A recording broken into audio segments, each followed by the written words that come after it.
Fala galera bugrina, fala galera ponte pretana, estamos chegando com mais um Derbycast para vocês. Hoje essa união dos dois programas em um só, porque na terça-feira, Eduardo Martins que está aqui comigo, nós temos mais um derby, o derby 198. Maravilhoso, maravilhoso, o derby no Brinco de Ouro às 7h15 da noite, já chegando aqui com essa primeira informação preciosíssima, né, do dia, horário. Caralho, nossa. Já chegando com essa informação preciosíssima, né, de dia, horário, enfim. Tudo bem, Edu? Seja bem-vindo a mais um programa com a gente. Fala, João. Fala, torcedor bugrino, torcedor ponte pretano. Tudo bom com vocês? Por aqui está tudo certinho. Começando o ano em grande estilo e com um grande derby nesta próxima terça-feira. Guarani e Ponte Preta se enfrentam no Brinco de Ouro nesta terça às 19h15, no confronto importantíssimo pela Série B do Campeonato Brasileiro, que com certeza vai definir o rumo das duas equipes para a sequência da competição. O derby promete, João. É isso aí, faltando pouquíssimas rodadas para o final da competição, Guarani e Ponte Preta então começam a indicar se eles vão brigar realmente, né? Um dos dois vai brigar pelo acesso, ou se eles vão acabar permanecendo nessa divisão. Se a gente pegar o derby lá do primeiro turno, para o Guarani chegar um turno depois na posição que tá, você pega, né? Pensando que estava lá na zona de rebaixamento, é uma vitória gigantesca.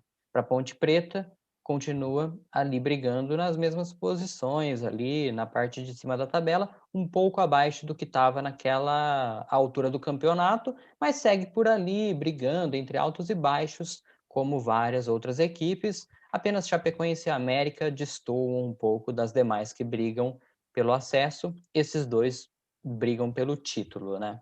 Mas começando então com as informações, né? Com o mandante, né, o Guarani, que a gente já sabe que não vai poder contar com o Eric Daltro, né, que tem sido a terceira opção para a lateral esquerda, o volante Marcelo e o atacante Bruno Sávio, que vinha sendo titular nas últimas rodadas, né, antes do jogo contra o América, porque eles testaram positivo para o coronavírus antes do jogo contra o América, então seguem aí isolados, então não vão para o derby, não vão para o jogo.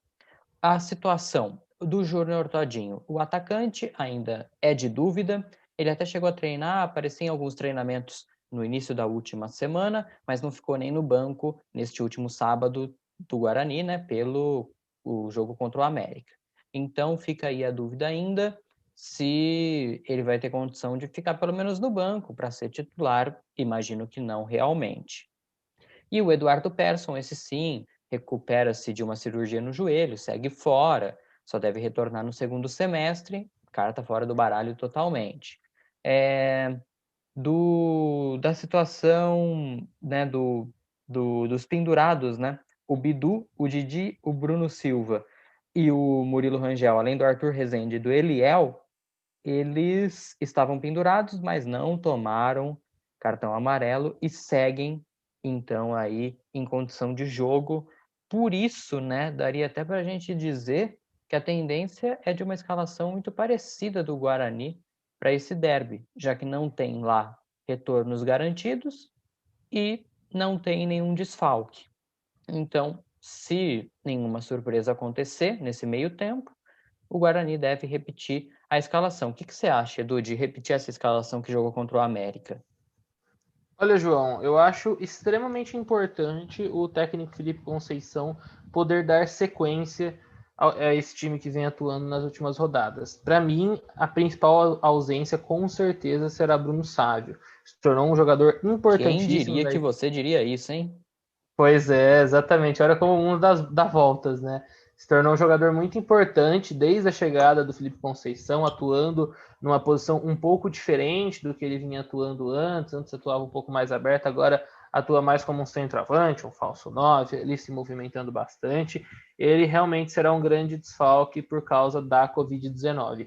E o Marcelo também, considero o Marcelo uma ausência de peso, ele vinha se firmando e se firmando bem no meio-campo do Guarani, é um volante de excelente marcação, tem um pouco de dificuldade na saída, de bola, mas marca muito bem. Vinha formando uma boa trinca ali junto com o Crispim e o Murilo Rangel.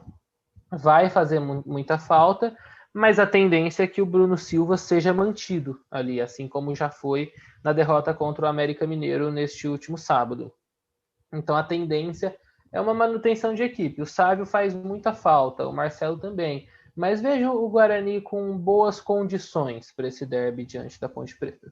Do lado da Ponte, também nenhum desfalque por suspensão. Os caras que estavam ali pendurados se comportaram e não estão suspensos. Mas, por outro lado, tem retornos importantes. Os volantes Dauan e Luiz Oyama e os atacantes João Veras e Pedrinho, eles estavam em isolamento social por causa do teste positivo de coronavírus e agora estão novamente à disposição. Talvez a questão física impeça um pouco ali a questão deles começarem jogando, né? Vamos ver a opção aí do Fabinho Moreno.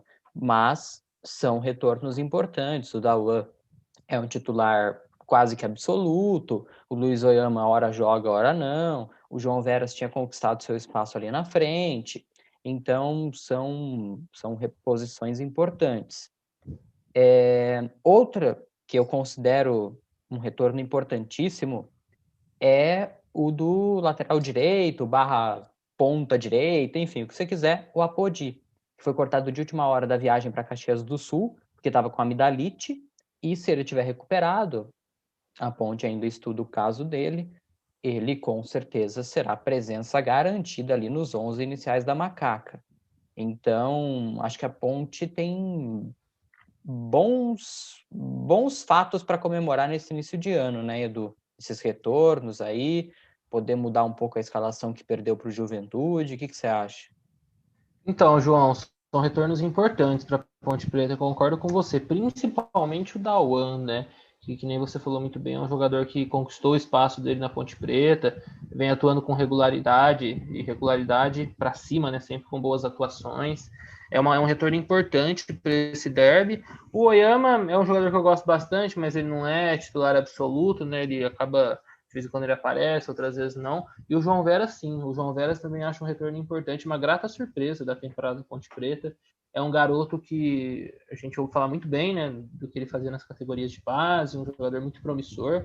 Ganhou o espaço dele na equipe da Ponte aí nas últimas rodadas, e é um retorno importantíssimo. E outra, na verdade, aí já não é exatamente um retorno, né, mas é uma notícia boa, é em relação ao atacante Moisés, que durante esse finalzinho de ano, essa virada do ano, né, mais precisamente na última quinta-feira, no dia 31, ele sofreu um acidente complicado, né, em Santa Catarina, onde ele estava passando as férias de fim de ano.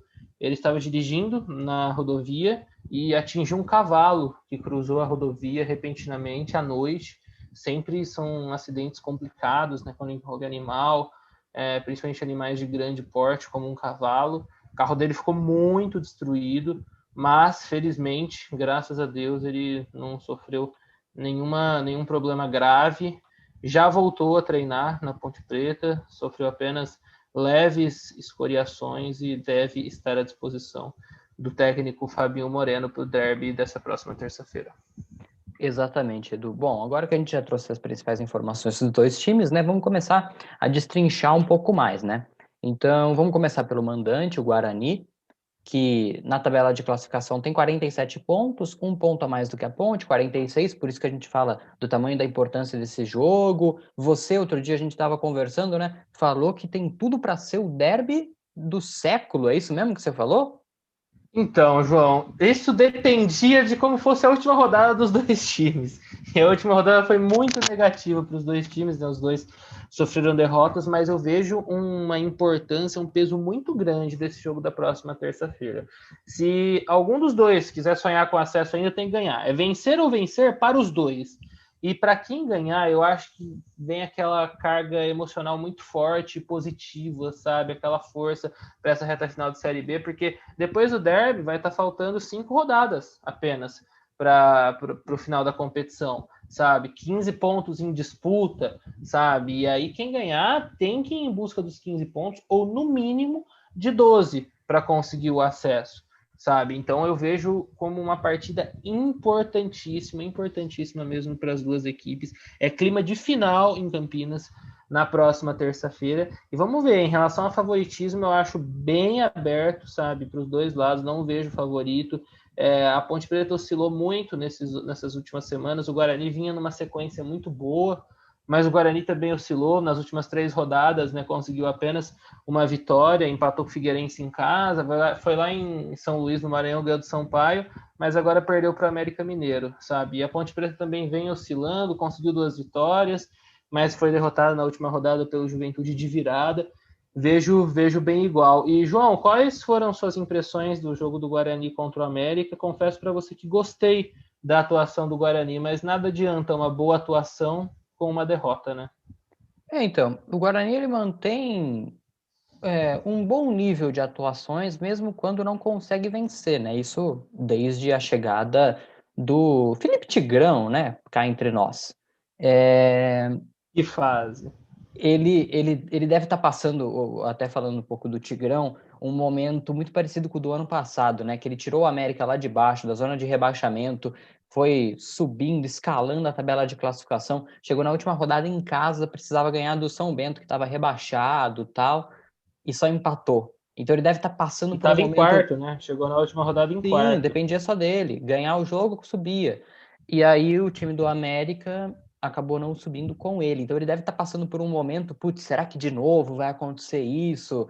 Então fica, bate forte, né, no emocional do próprio treinador. E ele, como comandante ali do grupo, ele não pode deixar isso transparecer. Eu não estou dizendo que isso está deixando transparecer, eu só estou tentando traçar uma semelhança com a campanha do próprio treinador na temporada passada, que foi idêntica ao que está acontecendo agora. Torçamos para que o final seja diferente, né? Mas assim, eu acho que é óbvio, o Guarani em casa ganhou da Chapecoense, que tá ali junto com a América nas primeiras posições, nas 2 primeiras posições. Então, daria para ganhar do América. Mas, ao mesmo tempo, eu acho que é um resultado normal, porque, igual eu falei no começo do programa, o América e a Chape, eles estão num momento completamente diferente dos demais times da competição.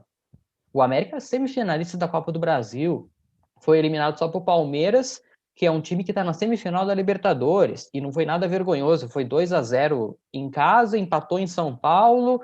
Então, o América está num outro nível aí dentro da Série B. E você perde de 1-0, talvez se fosse aquele time do começo do ano, que estava brigando no começo do campeonato, que estava brigando contra o rebaixamento, talvez teria perdido até demais. Enfim, não dá para dizer. Mas eu vejo como algo plausível. Dá para entender. E aí agora, claro, tem outros resultados, tem outras rodadas, com também adversários diretos, a própria Ponte Preta agora, aí depois pega o CRB, que é um time que está mais bem abaixo. Enfim, o Guarani vai ter uma sequência contra o Cuiabá, que aí sim é confronto direto. Enfim, são esses jogos que o Guarani não pode perder ponto. Óbvio, em casa, contra o América, o ideal seria vitória, sempre. Mas dá para entender. E com relação ao time, pô, o Gabriel Mesquita foi bem mais uma vez, agora de contrato fixo com o Guarani, né? Acabou o empréstimo, o Guarani comprou do Atlético Paranaense, enfim. O próprio Felipe foi super ofensivo no intervalo, tirou o Cristóvão, botou o Pablo de volta na lateral, colocou o Vagninho para jogar mais à frente, não foi suficiente. Mas o próprio Vagninho é um nome que pode aparecer entre os titulares na terça-feira. O Arthur Rezende, que entrou no segundo tempo, pode deixar o time um pouco mais ofensivo. Tem o Rickson, que eu achei que entrou muito bem no jogo, inclusive, diga-se de passagem. O Rafael Costa, que eu confio mais nele do que no Matheus Souza. Respeito a opção do treinador, deve ter os motivos dele. Mas o Rafael Costa é outro que, dos que estavam ali no banco, que pode aparecer e que, na minha opinião, deveria aparecer entre os 11. O Giovani está tendo muitos mais baixos do que altos ultimamente, mas é um jogador importante também. O Lucas Abreu voltou a ficar no banco. O volante, né? O David, esse realmente tem perdido bastante espaço, mas mesmo assim é um nome que já foi muito importante. Então, por mais que o Guarani não tenha retornos, dos caras que estavam preenchendo o banco, dá para você tirar algumas mudanças importantes. Eu acho que ele vai permanecer com o Cristóvão e o Pablo ali, formando a dupla pelo lado direito, mas tendo um Vagninho, tendo um Arthur Rezende, tendo um Rickson e um Rafael Costa ali para poder mexer durante a partida, ou já desde os 11 iniciais, eu acho que é um trunfo importante que tem aí o treinador nas mãos. Eu concordo com você, João. O Felipe Conceição tem boas alternativas para escalar o Guarani para o derby. Eu acredito numa escalação parecida com a derrota para o América Mineiro, porque apesar da derrota, o Guarani teve uma boa atuação.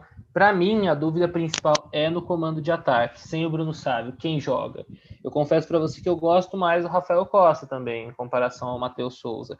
Acho que o Matheus Souza é um jogador interessante, boa movimentação, mas o Rafael Costa é um cara experiente, sabe? Ele é artilheiro, ele aparece em momentos importantes, sabe? Eu acho que seria muito importante ter ele como titular nesse derby, sem contar que tem lei do ex também, né, JTL? Então, sempre isso sempre é muito importante também. Então, eu começaria com ele de titular no derby nessa próxima terça-feira.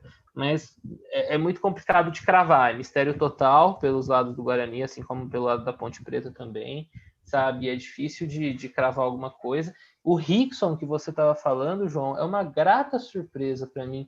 É um jogador que, quando chegou no Guarani, eu não tinha grandes expectativas. E ele, sempre que ele entra bem. Ele dá uma movimentação bem interessante. É um jogador que corre pra caramba, ajuda na defesa, está sempre presente lá na frente, no ataque, sabe? É um jogador muito interessante. E antes do Guarani, né, ele atuou pelo América Mineiro, jogou pelo Botafogo também, um jogador formado nas divisões de base do Botafogo do Rio de Janeiro, sabe? E é um jogador bem interessante, vem sendo uma grata surpresa para mim nessas últimas rodadas, e não sei, poderia até ser uma surpresa também na escalação. Acredito que como titular eu acho difícil, mas entrando no segundo tempo, sempre oferece uma alternativa muito interessante. E um outro jogador também, João, que eu queria destacar para o derby da próxima terça-feira pelo lado do Guarani é o Renanzinho, que vem tendo boas atuações também, é um jogador que cresceu demais nessa temporada. A cada dia ele está mais confiante, dá para você sentir que ele tem uma confiança maior a cada dia, vem evoluindo bastante, traz uma movimentação muito interessante no setor esquerdo do ataque do Guarani. Eu acho que pode ser uma válvula de escape muito boa para o Bugre no derby também. E pelos lados da Ponte Preta, João, o que esperar para esse derby da próxima terça-feira? Então, né, a Ponte vive um momento, né, vinha bem, né, antes da derrota do Juventude. Aí, nesse caso, fora de casa, eu não posso dizer que foi uma derrota normal, porque é um adversário direto. Então, independentemente de onde é o jogo, você tem que ir buscar os 3 pontos, porque são 3 pontos que você tira do adversário, você pega para você, é aquele famoso duelo de 6 pontos. E aí acabou vendo o Juventude disparar um pouco mais com relação à pontuação da Ponte Preta. Eles que estavam bem próximos assim em pontuação. Então é uma situação que atrapalhou um pouco, foi de virada, traumático até, enfim. Mas até é uma informação importante, né? A Ponte não joga desde o ano passado. O derby vai ser o Oh, primeiro jogo do ano. Ei, que beleza, hein? Eita, nós. Mas a Ponte Preta tem bom retrospecto em derby, recente, então acho que não impacta muito, sinceramente, essa derrota. O Fabinho Moreno vai trabalhar bem o psicológico. Os retornos, como eu falei, vão ser importantes. Acho que dá para mexer bastante no time que começou. Porque você pega, ó, Igor vai jogar. Aí o Léo Pereira, se o Apodi tiver condição, ele pode jogar ali, ou pode jogar na ponta, pode aí vir o Dauan para lateral também, retornando de Covid, enfim. Mas acho que o Léo Pereira não joga. Aí Luizão e o Wellington Carvalho provavelmente serão mantidos com o Guilherme Lazzaroni, e aí começam mais alterações possíveis. O Barreto fez o gol, né, da Ponte nesse último jogo, mas pode muito bem acabar saindo e entrando o Dauan. Ou pode jogar ele e o Dauan para ficar um pouco mais defensivo, já que é fora de casa, mas não tem dado muito certo quando acontece isso, né, de jogar com 2 volantes mais presos. Aí o Zanocelo, acho que tem condição de permanecer. Tem o Neto Moura, que entrou no segundo tempo. Tem o Luiz Oyama, que que está retornando também de Covid, mas acho que eu manteria o Zanocelo, pelo que ele fez na seleção, pela qualidade dele, que pode não estar na Ponte Preta apresentando tudo que pode, mas tem um bom potencial e eu escalaria ele sim. Aí tem o Camilo que vai jogar, e aí dali para frente a única certeza eu acho que é o Bruno Rodrigues. Aí depois vai depender. A Podi vai na lateral ou vai mais na frente? O Guilherme Pato vai ser titular? Vai ser o Luan Dias que vai jogar ali junto com o Camilo na armação? O João Veras vai ter condição de 90 minutos, então vai começar ou vai começar o Matheus Peixoto? Enfim, tem muitas opções ali. Dá para mexer bastante nesse time. E acho que dá para qualificar melhor esse time. A única questão é realmente essa questão, os problemas físicos. Os caras voltando de Covid, sem ter tido muito tempo para treinar, a gente não sabe fisicamente como que eles estão, né? E o próprio Apodi, que também vem de uma amidalite, que sempre vira e mexe a gente vê jogador ficando fora por causa disso. Então também é uma situação complicada, né, Edu?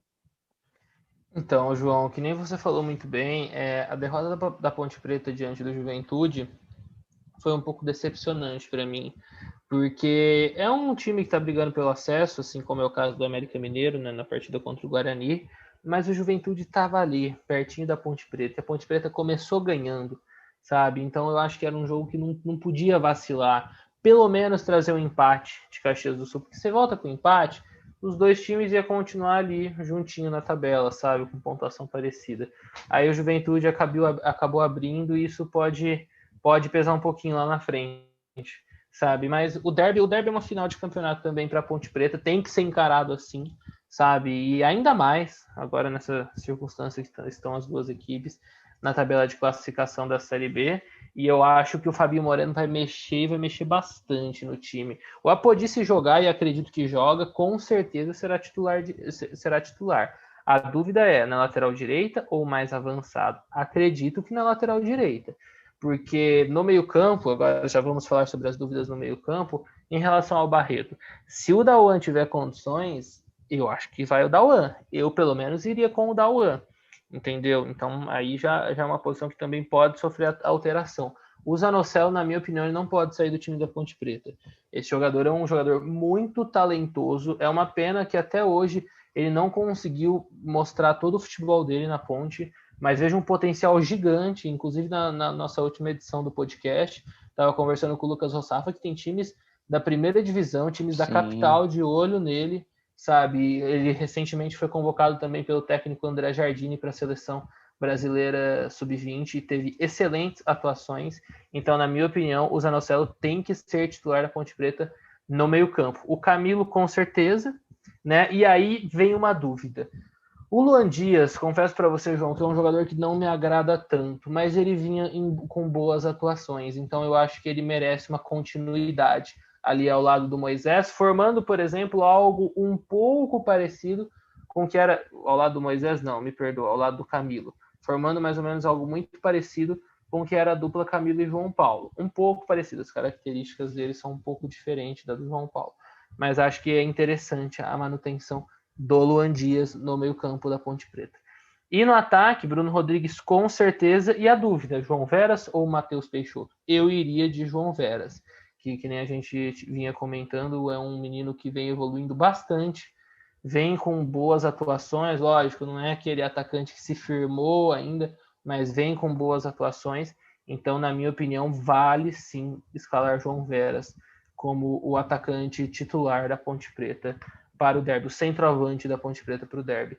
E também, João, tem uma curiosidade muito interessante para esse derby, que a Ponte Preta não vai poder contar com dois jogadores com dois grandes nomes que foram importantíssimos no derby do primeiro turno. O goleiro Ivan fez uma defesa antológica diante do Guarani no primeiro turno, uma das defesas mais lindas da carreira dele, ou então até a mais linda, foi impressionante a defesa que ele fez.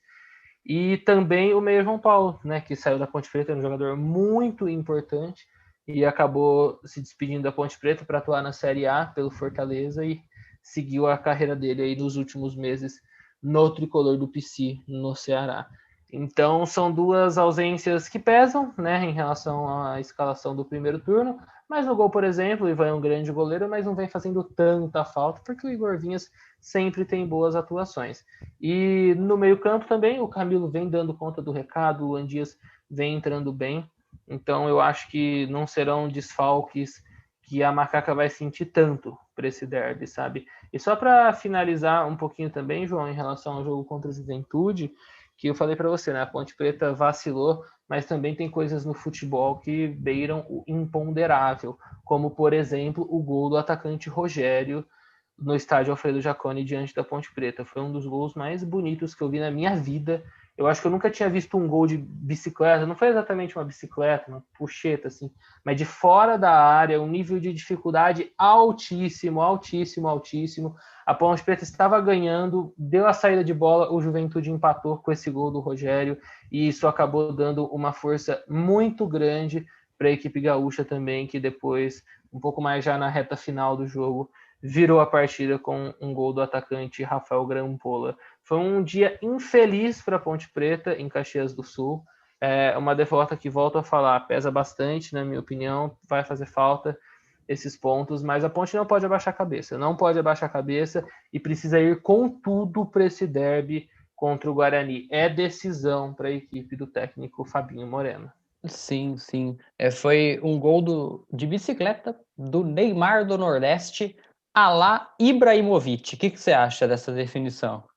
Belíssima definição. Eu tenho certeza que Ibrahimovic bateria palmas para Neymar do Nordeste nesse gol aí, porque olha, realmente foi impressionante. O Rogério é um jogador que já rodou por vários clubes do futebol brasileiro, principalmente no Nordeste, já passou por Sport, Bahia, Náutico, teve uma passagem pelo São Paulo, né, aqui no nosso estado. Teve até boas atuações, num momento muito difícil do São Paulo, momento muito turbulento, que ele foi importante em algumas partidas, mas esse gol que ele fez contra a Ponte Preta foi um negócio absurdo. É gol, na minha opinião, para concorrer ao Prêmio Puskás. Que é isso? É um negócio antológico, antológico mesmo, esse gol do Rogério. Mas mais importante do que o gol é analisar como que esse gol sai. A Ponte faz o gol, saída de bola, toma o gol logo em seguida. Não pode, né? Isso aí que é Exa duro. Exatamente, não pode vacilar, né? Lógico, o gol que nem eu falei, é uma questão que, assim, ninguém esperava um gol Ah, se ele daquele, tentar algo de novo, ele não impressionante. faz, né? Não faz, dificilmente vai fazer. Mas a Ponte Preta não pode vacilar, sabe? Principalmente depois de fazer um gol. Jogo duríssimo, é muito difícil jogar contra o Juventude em Caxias do Sul. A Ponte faz o mais difícil, que é começar na frente, vinha com uma boa atuação, não uma grande atuação, mas uma boa atuação, e aí vacila, sabe? Não podia ter deixado isso acontecer. E você falou também do Igor Vinhas, né? Eu vi muita gente reclamando dele principalmente nesse último jogo aí, falando que o lance do gol de bicicleta dá para entender, né? Porque você não vai esperar aquilo, lógico, o goleiro tem que estar atento a tudo. Mas mais o segundo gol, que o cara cabeceia e a bola vai meio que em cima dele e não consegue tirar. Mas eu não vejo dessa forma, só estou repassando aqui o que eu ouvi. Então, João, no gol do Rogério, eu acho que não teve falha do Igor Vinhas, não. No gol do Rafael Grampola, eu confesso para você que eu acho que daria para ele defender. O Ivan, por exemplo, talvez defenderia, talvez conseguiria fazer uma boa defesa, sabe? Então, esse aí eu acho que dava para salvar, sabe? Mas o gol do Rogério, não. O gol do Rogério, com certeza não. Acho um lance bem, bem complicado do goleiro fazer a defesa.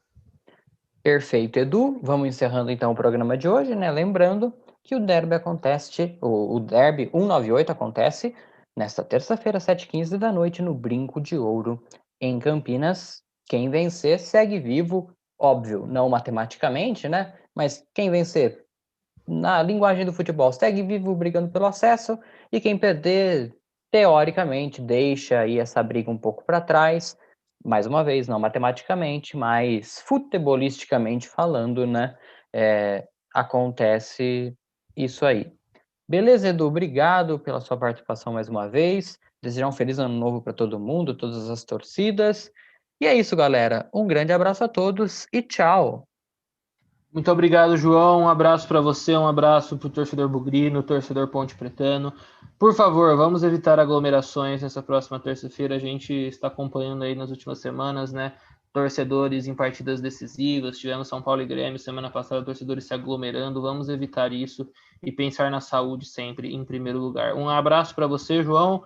Um abraço para o torcedor bugrino, um abraço para o torcedor ponte pretano e que vença o melhor. É decisão terça-feira no Brinco de Ouro. Um abração a todos, até a próxima. Tchau, tchau.